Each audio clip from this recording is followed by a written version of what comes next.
Bilan kelibdilar. Endi ikki tomonlama displastik ko'p trozlari bor.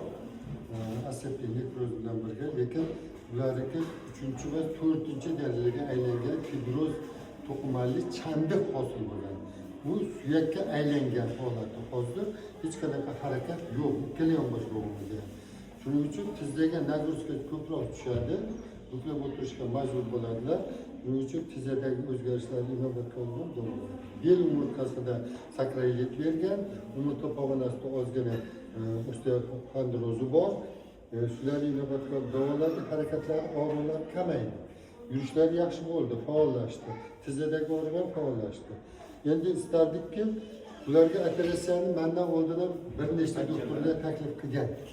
Lekin bular qilmasa ham shu holatda yursa, imkoniyat bo'lsa qildirsin, imkoniyat bo'lsa holatda yonbosh bo'g'imini qotgan holatda yursa, umrini oxirigacha yashaydi. Nima bo'ldi? Sezingmi bu narsa? Yaxshilashdingmi? Ha, xudo xolasa.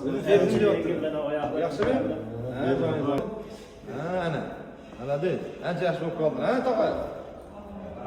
Ha? Молодец, gap yo'q. Yaxshi bo'linglar.